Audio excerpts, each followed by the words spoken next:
Assalamualaikum warahmatullahi wabarakatuh. Nama saya Abdan Fantasi dengan NPM 2019 10 11 5007 kelas 2A1 mata kuliahan Asas-Asas Hukum Islam dengan dosen Bu Elvirda Ade Putri SHMH dari Fakultas Hukum Ilmu Hukum. Di sini saya akan menjelaskan sumber-sumber hukum Islam. Yang pertama Al-Quran, terus Sunnah, dan yang ketiga Ar-Rayu atau Ijtihad.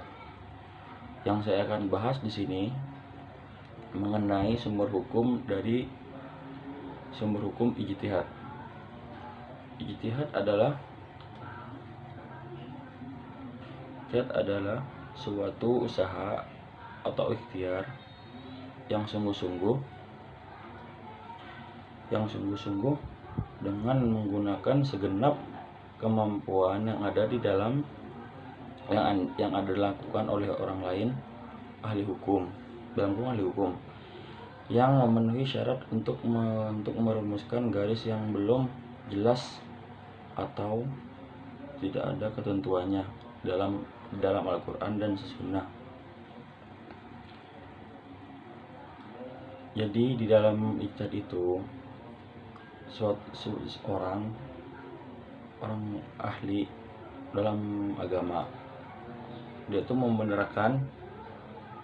akan membenarkan hadis-hadis yang akan membenarkan suatu urusan yang menyangkut agama, yaitu yang belum lurus kepada agama. Nah, itu hubungan akal dan wahyu. Akal adalah kunci untuk memahami agama, ajaran hukum Islam. Nabi Muhammad menyatakan bahwa agama adalah akal. Tidak ada agama bagi orang yang tidak berakal. Dihubungkan dengan hukuman dan hukuman. Tidak ada hukuman atau hukuman bagi orang yang tidak berakal. Akal mempunyai kedudukan yang tinggi di dalam sistem agama Islam.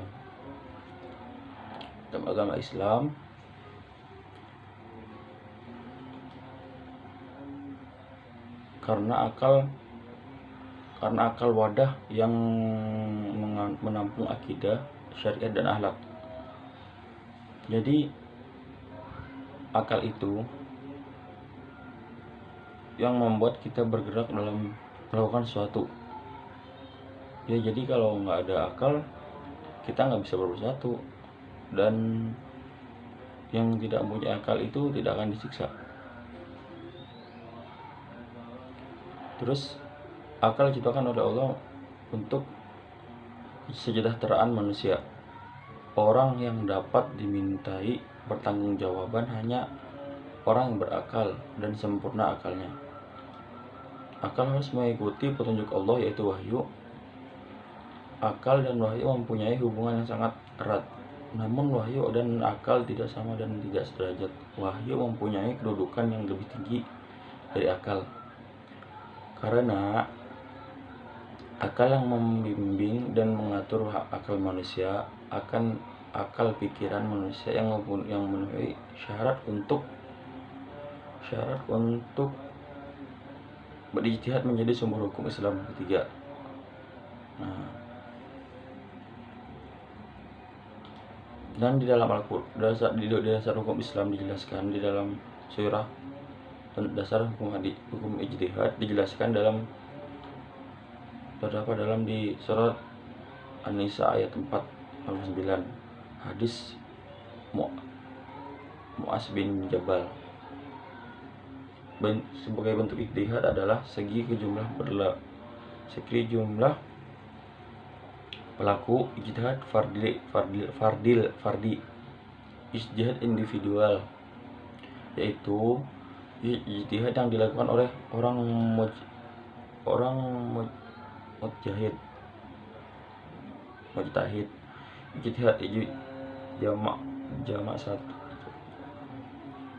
ijtihad kolektif, ijtihad yang dilakukan bersama-sama oleh banyak ahli tentang persoalan hukum tertentu. Dan syarat mujtahid adalah menguasai bahasa Arab, memahami isi dan sistem hukum Islam, hukum Al-Quran, serta ilmu memahami Al-Quran, mengetahui hadis-hadis hukum dan ilmu hadis berkenaan dengan pembentukan hukum, menguasai sumber hukum Islam dan metode berijtihad, menggunakan dan menguasai kaidah-kaidah fikih, mengetahui rahasia dan tujuan hukum Islam, jujur dan ikhlas. Golongan mujtahid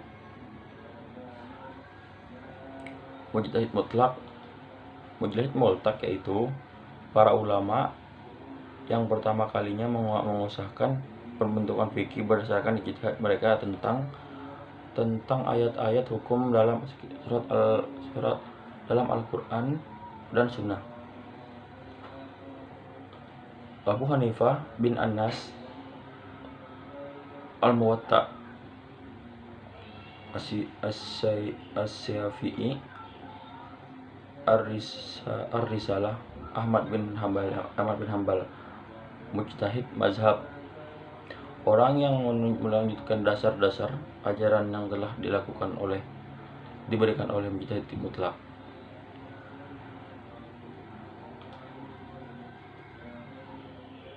Dan beberapa metode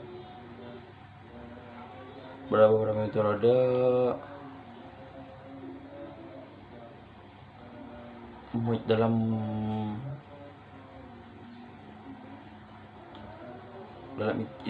ijtihad.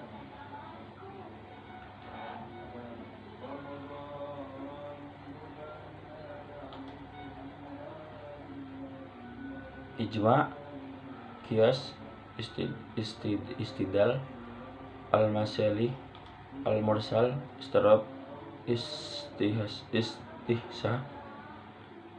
istihab, terus urf. Sekian dari saya, kurang lebihnya mohon maaf. Assalamualaikum warahmatullahi wabarakatuh.